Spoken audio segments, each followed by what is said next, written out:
Bonjour et bonne année 2022 à tous. Vous l'aurez compris, il s'agit de la vidéo Facecam avec le petit débrief de 2021 et aussi le pointage de toutes ces petites choses qui me hérissent les poils dans le domaine de la création et de l'artisanat. Donc, si vous en avez marre de toutes ces youtubeuses qui vous appellent ma belle avec un grand sourire hypocrite et qui ne sort jamais de son rôle de créatrice de contenu sur le web, vous êtes au bon endroit. Et on va taper tout de suite dans le vif du sujet. Je pense que tout a déjà été fait en polymère. Bon, ça c'est fait.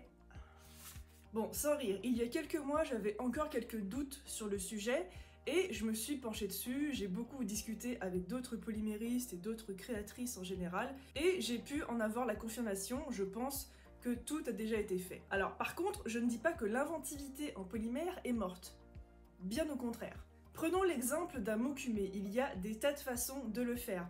En ajoutant des pâtes différentes, en mettant 2 ou 3 médiums différents, en l'assemblant différemment, en le triturant différemment pour avoir ensuite un résultat qui sera totalement l'opposé de ce que ferait une autre créatrice. Et d'ailleurs, à chaque fois que je sors un tuto sur la technique du mokume en général, vous adorez puisque je change très souvent l'art et la manière de le faire. Mais lorsque l'on regarde la technique au sens large, vous pourrez voir que ça reste un mokume. Vous aurez beau ajouter toutes les paillettes et les froufrous que vous voudrez, ça restera la même technique. Et ça, hélas, il y a certaines créatrices qui ne peuvent pas le comprendre. Elles s'approprient la technique en disant c'est à moi, alors que non, ça a sûrement déjà été fait dans des livres, sur YouTube ou même chez quelqu'un sans qu'ils le disent à personne. Mais ce n'est pas ta technique, parce que tout a déjà été fait. Et on pourrait penser qu'en disant que tout a déjà été fait, je serais d'avis que l'on tourne en rond en polymère. C'est un petit peu vrai. J'aime comparer notre art au dessin. Si les personnes qui décidaient s'arrêtaient au fait que toutes les techniques ont déjà été inventées, alors leur art serait mort. Au lieu de ça, tous les dessinateurs ajoutent leur style, leurs pattes, leur pierre à l'édifice, et c'est exactement comme ça qu'on devrait faire aussi en polymère. On devrait continuer à créer avec notre style en arrêtant de crier au scandale à chaque fois qu'une technique ressemble légèrement à une autre. Et le fait d'ailleurs qu'on ait déjà quasiment tout fait en polymère est un petit peu un problème pour moi, parce que pour les personnes qui ont déjà cliqué sur le bouton rejoindre juste en dessous de la vidéo, elles sauront à quel point je me creuse la tête pour trouver chaque mois un tuto original avec une technique originale qui sort un petit peu de l'ordinaire. Mais encore une fois, ce ne sont pas vraiment mes techniques, je les mets à mon goût, à ma patte, etc. pour obtenir ensuite un tuto qui fera que vous ne l'aurez vu à peu près nulle part ailleurs. Alors je sais que dans le domaine de la création, c'est un sujet assez délicat, surtout dans le domaine de la polymère. Je serais curieuse de connaître votre avis, donc n'hésitez pas à le mettre dans les commentaires en me disant un petit peu tout ce que vous en pensez. 2021 a été aussi pour moi l'année où je suis rentrée dans le YouTube game payant, on va dire, puisque j'ai ouvert les souscriptions à ma chaîne, comme vous le savez. Donc en gros, c'est un petit abonnement qui vous permet d'accéder une fois par mois à un tuto exclusif où je fais vraiment quelque chose de très pro, de plus poussé que mes tutos normaux. Et vous avez aussi droit à un live par mois si vous êtes une petite bulle ou une bulle, où je fais là aussi quelque chose d'un petit peu plus poussé. J'ai donc fait ça en 2021, mais j'ai aussi commencé à modéliser en 2021 avec l'imprimante 3D et Shaper 3D, comme je vous en avais parlé dans la vidéo imprimante 3D que je mettrai en barre d'infos si ça vous intéresse. J'ai donc commencé environ en septembre. J'ai reçu mon imprimante 3D, mais j'ai aussi commencé avant cela à apprendre à modéliser. Donc c'est-à-dire faire les modèles 3D sur mon application. Et depuis, je fais donc toute une gamme d'emporte-pièces, de gabarits, de rouleaux de texture, etc. Je vous laisse les voir juste ici.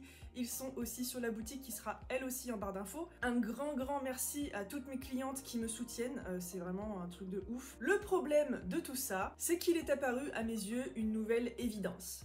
Et je m'explique. Une imprimante 3D, je la compare un petit peu à une imprimante papier. Vous allez prendre un dessin sur le net, vous allez l'imprimer, mais vous n'allez pas vous approprier le mérite de ce dessin, on est d'accord, ni le revendre sans l'accord du créateur. Et sur une imprimante 3D, c'est un peu le même principe. Beaucoup de personnes s'achètent une imprimante 3D sans même savoir modéliser, et c'est très bien puisque sur le net, il y a des tas de fichiers gratuits que vous pouvez télécharger, c'est très récréatif, c'est très amusant, c'est très ludique, parce que moi personnellement j'ai plein de petites choses imprimantes 3D que je ne vendrai bien sûr pas puisque ce ne sont pas mes fichiers, c'est des petits pots pour les plantes, j'ai fait aussi quelques petits rangements pour mon atelier, mais voilà, j'ai découvert que même dans le monde de la création 3D, il y avait des petits malins qui s'amusaient à télécharger ces fichiers gratuits pour ensuite les revendre à des particuliers. Évidemment, sans l'accord du propriétaire. Faites attention à qui vous achetez. Est-ce que vous achetez? C'est comme sur les marchés artisanaux, demandez un minimum d'informations. En ce qui concerne les personnes non déclarées, tant mieux à vous si vous vendez, mais sachez que c'est à cause de vous si l'artisanat français va mal, et la faute aussi évidemment à toi, client de ce genre d'entreprise. D'ailleurs, en achetant chez eux, tu n'as aucune garantie, mis à part la bonne parole de celui que tu auras en face. À toi de voir si tu veux te faire arnaquer. Bref, pour passer sur un sujet plus léger, 2021 a été vraiment pleine de projets pour moi. Alors, il y a eu évidemment l'imprimante 3D avec l'ouverture de toute une nouvelle ligne de produits sur ma boutique. Il y a eu aussi le premier Bulle Tour avec mon passage chez Merlin. La création du CFC, du Crafty Friends Club, avec les filles, et je vous invite d'ailleurs à aller vous abonner à leur chaîne. Notre prochaine vidéo c'est bientôt, c'est le dernier samedi de janvier à 18 h sur nos chaînes YouTube, et ce sera sur le thème des colliers courts. Et évidemment, il y a eu aussi la visite chez Cernit, un super souvenir pour moi avec une super vidéo qui vous a beaucoup plu. Alors, la vidéo a plutôt bien marché, et je suis assez contente d'ailleurs, merci beaucoup. Je vous avouerai que je m'attendais à mieux. Tout simplement parce qu'il faut se mettre à la place de quelqu'un qui met environ, allez, on va dire 4-5 heures pour faire une vidéo. Là, c'était une vidéo où j'ai passé du temps dans le train, dans la voiture, sur le lieu de tournage, donc j'ai passé 2 jours à Liège, donc il y a eu des frais, forcément, et j'ai passé ensuite 2 semaines à monter une vidéo de 15 minutes. C'était très très long parce qu'il y avait énormément de rush, beaucoup de choses à dire, et voilà, et je me mettais énormément de pression, énormément, enfin, vous pouvez demander à mon copain, j'étais fatiguée tout le temps, j'étais hyper stressée. Le résultat est bien, mais au niveau des vues de la vidéo, j'aurais espéré un peu plus. Alors évidemment, j'ai eu beaucoup de nouveaux abonnés, surtout des anglophones, puisque comme je l'avais promis, la vidéo est totalement sous-titrée en anglais, pour que tout le monde puisse en profiter. Et du coup, je suis assez contente puisque j'ai eu beaucoup de nouveaux abonnés et de très bons retours, mais au niveau des vues de la vidéo, j'aurais pensé à mieux. Mais même sans ça, c'est vraiment une super expérience. Encore une fois, c'était vraiment un rêve pour moi, c'était pas des mots en l'air ce que j'ai sorti dans la vidéo, c'était un rêve d'aller tourner, de visiter, de voir un petit peu comment c'est fait, de rencontrer aussi Monsieur Desmarais, qui est vraiment une icône dans le monde de la polymère, et si vous le connaissiez pas, je pense que la vidéo vous aura révélé un petit peu plus de sa personnalité. C'est vraiment quelqu'un de très gentil et de très ouvert, et très intéressant aussi. On a eu plein de discussions diverses et variées, donc pas seulement sur la polymère, c'était vraiment super cool. Donc je suis très contente d'avoir partagé ça avec Fran, avec qui je suis partie en Belgique. D'ailleurs, petite anecdote de tournage, le jour où on arrive à Liège, on tourne déjà quelques petites vidéos avec Monsieur Desmarais, et le soir, évidemment, on va chez lui pour dormir et manger. Tout se passe très bien, le repas est excellent, l'ambiance est excellente, je bois un petit gin épicé de Liège qui est vraiment très très bon. On va se coucher avec Fran et je me réveille en sursaut à 3 h du matin, pas bien du tout. Lisez sur mes lèvres, je ne suis jamais malade. J'ai vomi tout ce que j'avais, et tout ceci accompagné d'une bonne courante, c'est charmant, je sais. Alors, je n'ai jamais su pourquoi j'ai été malade, peut-être un truc que j'ai mangé, le stress, etc. Mais en tout cas, je suis désolée, mais Fran n'a pas pu se rendormir, donc on était un petit peu toutes les deux fatiguées le lendemain matin. Mais j'étais tellement stressée, excitée, dans le bon sens du terme, pour la visite de l'usine le lendemain, que du coup ça allait beaucoup mieux, et j'ai vite oublié la fatigue de cette nuit.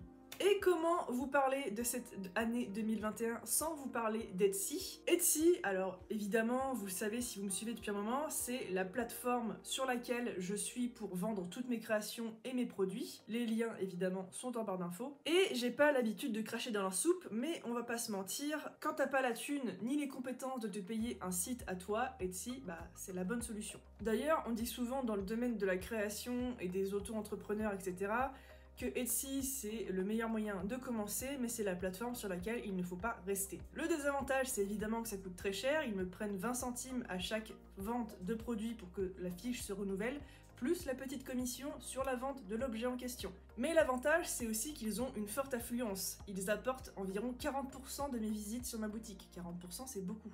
Avant c'était même 50%, mais qu'est-ce que vous voulez, j'ai une communauté merveilleuse et ils cliquent tous sur le lien quand je le partage. Donc voilà, vous êtes magnifiques comme d'habitude. Mais dernièrement, ils ont ajouté le statut top vendeur, qui nous permet de devenir top vendeur. Comment et contre quoi? Je vous explique. En gros, on a 3 critères à respecter. Le taux de réponse aux messages, les avis 5 étoiles, l'envoi dans les temps de vos commandes avec un numéro de suivi. Pour ce dernier point, je n'ai aucun problème, je suis toujours à l'heure, hormis des soucis techniques ou vraiment une grosse urgence. Pour les évaluations 5 étoiles, vous êtes toutes des anges. Mis à part les personnes qui ne savent pas lire apparemment une description de fiche produit, je n'ai eu aucun problème. Mais le taux de réponse au message... comment vous dire, il demande à ce qu'on réponde aux messages en moins de 24 heures. Alors je suis désolée d'avoir une vie à côté, en fait ça ne donne pas droit à l'erreur, vous êtes vraiment fliqué au point où il faut que vos objectifs, ces objectifs-là, doivent être remplis à 95%. 95% c'est énorme, je trouve ça trop en fait. Ils en demandent beaucoup trop pour en plus, en échange de quoi, un badge et une pseudo-promesse d'être mise en avant. Sur quelle preuve vous pouvez me prouver que j'ai été mise en avant? Parce que j'ai été top vendeur pendant 2 mois et mon chiffre d'affaires n'a pas augmenté tant que ça. Donc en fait, vous nous donnez une espèce de carotte imaginaire, fantomatique, pour nous faire donner le meilleur de nous-mêmes, et ça franchement j'ai pas besoin de vous pour le faire, pour avoir un badge et la pseudo-promesse d'être mise en avant. J'aimerais vraiment avoir des preuves comme quoi ce badge et ce statut marchent. Parce que je le vois un petit peu comme un bonbon qu'on agiterait sous le nez d'un enfant pour qu'il fasse un peu ce qu'on veut. Quitte à lui mentir sur le fait qu'il l'aura à la fin. Tu veux un bonbon? Ah bah non. Tu l'as fait, mais non quand même. On va bientôt manger. Vous savez? Ce genre de promesse. Ah oui, et autre chose assez drôle. Avant, pour le taux de réponse, on n'avait aucune indication de comment ça fonctionnait. Du coup, je ne voulais pas avoir forcément le dernier mot sur les conversations avec mes clientes. Je devais avoir le dernier mot pour ne pas voir mon badge de sucré. Dernièrement, ils ont mis à jour apparemment cette condition et c'est seulement ma première réponse qui est considérée comme bonne et que le succès est validé, les autres ne le sont plus. Et heureusement, parce que avant mes conversations Etsy, ça donnait un peu ça. D'accord, du coup je vais vous prendre ce produit-là et ce produit-là, je passe commande dans la soirée, merci. Pas de problème, merci à vous, bonne soirée. Bonne soirée, et vous aussi. Merci. Et maintenant, passons au dernier point, celui qui m'énerve le plus. L'augmentation des prix des timbres en 2022, comme tous les ans, ça a augmenté. Yes! J'adore ça, j'adore payer plus cher. Je vais aller sortir mon chéquier, tiens. Je sais pas pourquoi, mais ce sujet me donne envie de brûler des choses. Alors pour les personnes qui ne sont jamais allées sur ma boutique, déjà honte à vous, mais vous aurez pu voir que 90% des produits que je propose sont en livraison gratuite. Et avant de rentrer dans le vif du sujet, je vais expliquer ce choix. Comme vous, je suis une consommatrice et j'achète très souvent sur le net. Et payer quelque chose, 25 € plus 5 € de frais de port, ça me dit pas trop. Mais payer quelque chose 30 € avec les frais de port gratuits, pourquoi pas? Et oui, on est tous pareils, ce fameux frais de port à la fin de la commande, ça nous fait tous un petit peu peur et ça nous fait regretter un petit peu ce qu'on a mis dans notre panier. Mais avec cette solution de la livraison gratuite, vous n'avez pas ce problème. Et en plus, sur ma boutique, vous pouvez aussi ne pas avoir à rentrer dans l'équation ces frais de port et vous pouvez vous faire plaisir plus souvent en faisant des petites commandes de temps en temps. Mais voilà, au 1er janvier 2022, les timbres ont encore augmenté. Et pas qu'un peu. La lettre suivie, celle que j'utilise le plus souvent, est passée de 1,55 € à 1,66 €, ce qui est énorme. Alors, je ne prends que cet exemple, mais en général, tous les tarifs de la Poste ont pris plus 4,5%.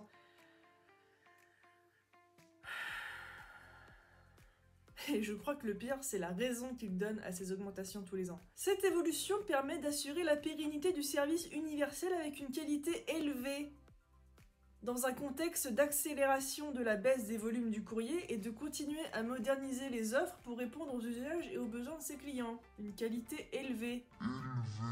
On en parle de tous les colis que vous avez perdus, des facteurs qui ne vont pas jusqu'au bout de la rue parce qu'ils ont la flemme, des facteurs qui volent dans les boîtes aux lettres, et je vous jure que tout ça c'est arrivé à plusieurs de mes clientes. Ces 20 dernières années, la Poste, vous n'avez fait que créer des nouveaux services justement pour pallier ce problème de manque de courrier, la mise en place d'équipements, l'aide à la personne, les services de proximité. Avant 2022, pour envoyer un petit colis de moins de 100 grammes en Belgique, c'était 12,90 €. Aujourd'hui, ce sera 13,10 €. Désolé encore une fois les Belges, hein. Là, franchement, j'y peux rien. Je peux faire la livraison gratuite en France, mais en Belgique, c'est beaucoup trop cher. Franchement, quand est-ce que ça va s'arrêter, quoi? Quand est-ce que tous les 1er janvier, on va arrêter d'avoir des augmentations de ouf et tout ça, alors que je n'augmente pas mes prix, je tiens à le dire. Je n'ai augmenté aucun de mes articles sur la boutique. Petite anecdote d'ailleurs, quand j'ai essayé d'acheter des timbres le 31 décembre, avant qu'il y ait l'augmentation, le site était indisponible. Et j'ai essayé toute la journée, hein. Le 31 décembre, c'est mort, vous pouvez plus rien acheter. J'ai été baisée. Et pour terminer sur une note un petit peu plus joyeuse, 2021, c'était aussi l'année de mon arrivée sur TikTok. Ah, TikTok, 4 mois que j'y suis, j'ai déjà 1000 abonnés de plus que sur YouTube en 5 ans. Ouais, c'est beau. Alors je sais, c'est pas comparable l'un et l'autre. Je dirais en tout cas que c'est comme sur tous les réseaux, il y a des choses vraiment très bien et des choses vraiment mauvaises. Personnellement, je le considère un petit peu comme une cour de récréation dans laquelle je fais ce que je veux, tout en restant dans le cadre de la création, mais en sortant du cadre de YouTube et des autres réseaux. Et grâce à TikTok, j'ai fait plusieurs rencontres créatives, c'est vraiment très inspirant. Et évidemment, j'ai aussi pu toucher d'autres clientes qui m'ont découvert via mes vidéos sur TikTok. D'ailleurs, je trouve que cette plateforme est vraiment une très grande force pour les small business et surtout pour les artisans. Enfin, le grand public peut rentrer dans nos ateliers, voir comment notre artisanat est créé de A à Z, et ils peuvent se rendre compte qu'il y a encore du fait main de qualité en France. Ces personnes se sentent donc un petit peu plus proches de nous, puisque personnellement je n'aime pas que des vidéos de mes créations, je fais aussi des coups de gueule, je partage mon vécu, et tout ça, ça ajoute à l'image de ma marque, que ça plaise ou pas. Le gourdasse. Hier, j'ai mis ça sur mon mur pour mettre tous mes emporte-pièces pour la boutique, et j'ai fixé avec des grosses vis. Mais ce matin, je me suis rendu compte d'un truc. Ça fait des trous dans le mur de ma chambre. Je me fais en défoncer. Voilà. Ça se voit plus. Alors évidemment, ça demande aux personnes de s'intéresser un minimum à l'artisanat, puisque TikTok, son algorithme, va vous proposer des vidéos que vous aimez, vous avez déjà regardé en entier. Donc si vous avez regardé une seule vidéo d'artisanat, vous allez peut-être tomber plus tard sur d'autres. Pour les personnes qui me suivent sur YouTube comme sur TikTok, je fais souvent des lives TikTok. Tout simplement parce que là-bas, ils me fichent la paix avec tout ce qui est droit d'auteur. Donc en faisant mes petits trucs, je peux regarder une série à la télé avec des musiques qui ont bien évidemment des droits d'auteur, ou me mettre de la musique à côté, etc. Du coup, je n'ai pas ce souci de me dire « je vais forcément me faire striker ». Le petit disclaimer de fin, bien évidemment, tout ce que j'ai dit ne concerne que moi, ce n'est que mon avis, vous n'êtes pas obligé de le partager, et je vous invite encore une fois à en débattre dans les commentaires, de tout ce que j'ai parlé, la poste, TikTok, qu'on a tout fait, un polymère, Etsy aussi. Sur ce, je vous souhaite encore une fois une bonne année 2022, j'espère que cette vidéo vous aura plu, et puis moi je vous dis à très bientôt pour un prochain tuto, et je pense que le prochain sera pour les bulles justement. Ciao!